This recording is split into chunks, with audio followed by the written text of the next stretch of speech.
It really goes without saying that mods in this game will make or break you. So in this video, I'm going to be giving you 5 essential tips and tricks on how you can effectively mod, farm mods, and manage your mods in Star Wars Galaxy of Heroes. Let's go!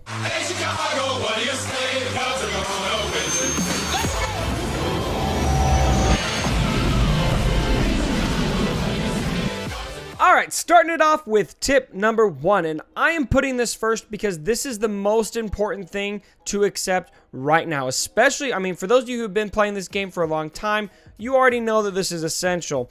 But for some of you newer guys who are just getting into Galaxy of Heroes, maybe you've just gotten your first character to level 50, you're starting to mod, please listen to me right here. Come with me, learn, step into my office, and be patient. Because mods are by far the most frustrating part of this game, especially when it comes to farming mods. You will find very quickly that speed secondary is probably the most important thing to find in all of your mods except for your arrows, because you're just going to be looking for speed primary there. And finding a speed secondary mod that upgrades to the right point is incredibly frustrating. In fact, I myself, it's been a very long time since I've actually found a mod that was useful for me, because finding that that upgraded speed just takes a very long time. So please be patient when it comes to mod farming. I find it helps to have a punching bag in your room so that you can just, you know, just get it out sometimes. Tip number 2 is to farm mods effectively. Now, this is very important because you don't want to waste too much effort with mods. So the number 1 place to farm mods is when you have that guaranteed chance of having speed secondary on the mods, or that you're going to know more what you're getting into, and that's going to be in mod shipments. This is why you're going to always need to have a store of credits handy so that you can buy a good mod when it comes by. Notice here that you can refresh this store for 15 crystals, and that never tiers up. So I definitely recommend, if you can afford the crystals, refreshing this a few times a day, looking for those good mods when you can afford them.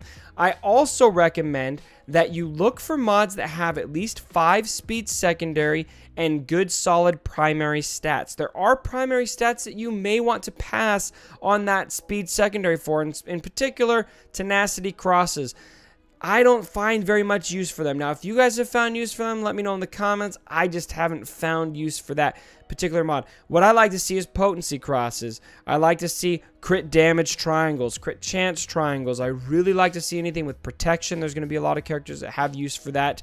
And then also on those that square mod and that diamond mod, you're not going to have anything other than offense and defense, and so go ahead and buy anything with speed secondary there. Now, it's not a terrible idea to farm mods with energy, but I don't recommend doing it all the time. I would recommend mostly doing it when you're desperate. If you really need to, build up your store of mods, go for it. If you have nothing left in the cantina to farm, either if you've finished the cantina, you've been playing for long enough that you're there, you have arrived, or if there's double jobs. Those are good times to farm mods for energy. Otherwise, I leave it to the store once I have a good store of mods built up. Tip number 3 is to manage your mods effectively. I can't tell you how many people I have helped before that have mods sitting on the bench that they didn't know were there. So how do you manage your mods effectively? I don't recommend selling every single mod that you have that is useless. The first thing you want to do is take all of those useless mods, those mods that say have no speed secondary, there's no offense stats on them, your tenacity crosses, your crit avoidance or arrows and that kind of thing. Go ahead and put those on your level 50 characters that are not being used in your roster, such as your Cups, your Ugnaughts, your Barasafis, those kind of characters that you're never using for anything. Go ahead, and I know some of you use Barras, I don't. Go ahead and put those mods on those characters, because then you at least benefit from the galactic power boost from putting those mods on those characters, which will benefit your guild in territory battles. So go ahead and do that first. The next thing you want to do once you have all of those equipped is go into your mods in your inventory that aren't equipped to characters and sell all of the mods that aren't going to be used once you have all of those mods equipped on lower characters. So once you run out of space, go ahead and sell those extra mods. In my inventory, you can see here the only mods I have left over are going to be the mods with high speed secondary. That way, when a new character comes out that I need to mod, or if I need to do some remodding, my inventory is only going to be full of those mods that are useful to me. Now, it's not just about speed secondary. That's going to be probably the most important thing, but there will be some mods that I will save for, say, like a resistance trooper. I really want to have as much crit damage and offense on him, but I don't necessarily need the speed for him because of how I use him. You know, he gets that turn meter off of exposed.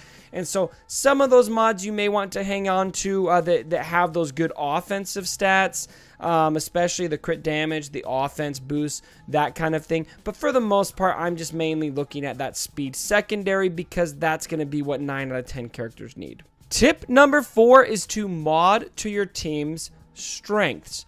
You need to know your characters and you need to know the scenario. That is what my sensei, Fredbird, always told me. He is one of my first mentors in this game. He's in my arena shard and he really taught me a lot about modding when I started getting serious about this game. So know the characters you're using. What are they good at? What do you need them to do? And where are you using them? That's going to be very important. So generally, you've got support characters, you've got attackers, you've got tanks. You're going to mod all of these characters slightly different based on the scenarios they're using it. So looking at support, so support characters like BB-8, Thrawn, R2-D2, Palpatine, characters like that are going to be really support heavy for your team. These are characters you need to have a lot of speed. I put speed sets on all of these characters, and I want to have my best speed secondary on these characters. I have seen some of the best modders in this game mod BB-8, for example, for over 300 speed total. That's crazy. You want to have characters like this freaky fast so that you can get that support moving. Thrawn is another character. You want to have him be super fast because if you have your Thrawn going first in battles or close to it, you're able to get a fracture off early. You're able to control the pace of the battle early. Very, very important to have those support characters with speed. Attackers. Speed is still going to be pretty important. In fact, I would tier this for support attackers and tanks. The speed importance is going to tier down respectively. So attackers, speed is still important, but it's not quite as important as it is for support characters. I'm going to focus a lot more on offense and crit damage for my attackers like Han Solo, Ezra if you're using him, Anakin if you're using him, Boba Fett, Commander Luke Skywalker, Maul, Sabine. Characters that are very, very attack heavy. You really need to have that offense going for them. Put a crit damage triangle on them, or at least a crit chance triangle, and look for that offense secondary so that you can boost their physical damage so that they can deal as much damage as possible for you. You still do need that speed secondary, and that's going to ring true for almost everything, but it's not going to necessarily have to be your absolute fastest mods for those support or for those attack characters. Finally, we have our tanks, and these are going to be the characters you really want to have tanky. You want to have health and protection on them. Now, health versus protection, there's going to be a distinguishment to make based on where you're using these characters. And I'm going to get into this a little bit more in a second here on raids versus arena, but we'll do a little bit of it right here. So in raids, for example, if you are using a General Kenobi, for example, in phase 1 of the Heroic Sith raid, protection nets you nothing. It doesn't matter if you have protection because Nihilus is going to completely ignore it. So you really want to mod tanks for that phase for health. In the arena, protection is going to do a lot more for you unless you're going against, say, Night Sisters. So you're going to still have a need for that health. But for the most part, protection is going to gain you quite a bit.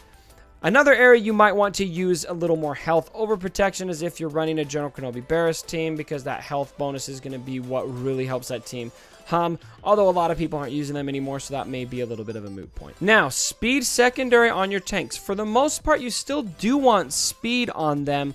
You're just going to be leaning a lot more heavily towards that tankiness of the character. Some characters that really don't need speed, for example, would be like a Baze, because Baze is going to gain speed for every buff that the enemy gains. And so any time that they are buffing their team, Baze's turn meter ticks up, and he's going to be able to attack very quickly. And the last tip is to try to avoid mod swapping. Now, A lot of you really, really hardcore players in this game may yell at me right now for saying this, and I salute you. You know, if mod swapping is important to you and you are willing to put in that amount of effort to get the most optimal results in every single game mode, more power to you. For the common man, swapping mods is just not a realistic way to play this game. It takes a very long time to swap those mods. It takes a lot of effort, a lot of organization. And in my opinion, if you're swapping mods from your arena team to your raid team for each phase, to your territory wars teams, to your territory battles team, it's just too much movement. And so in my opinion, it's best to farm the mods so that you can have pretty good mods on every character so that you can use them in every game mode. Now, I probably have another subset of people yelling at me that you can't have good mods in every character. I get it. So let me tell you kind of how you can organize this so that it benefits you as much as possible without killing yourself swapping mods. So priority number 1 is arena. Everybody knows this. You want to have your best speed secondary on your arena team, your best mods possible on those 5 characters, whoever those all are.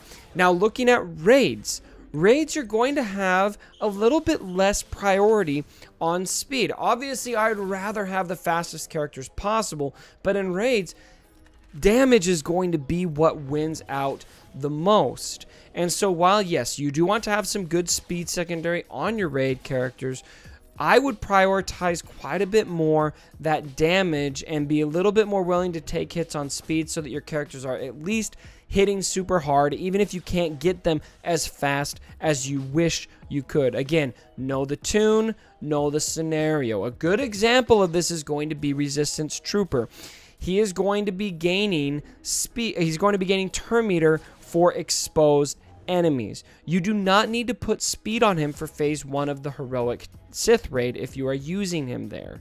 But you do want to have as much offense as you possibly can on him so that when he is hitting, he's hitting like a truck. And he really can hit like a truck. All right, my friends, I hope you found this general 5-tip overview helpful for you. For a lot of you mod experts, this might be a lot of review, but a lot of people do struggle with modding, and so I wanted to make a video to kind of hit on some of these general tips that have helped me. What are some general tips that have helped you master your modding? This is one of the most complicated, frustrating parts of the game. We can all benefit from your perspective, so please take to the comments, let us know what has helped you, and let's all help each other here. Thanks again for watching the video, my friends, and as always, my brothers, don't forget. My dead body. Sorry about the mess.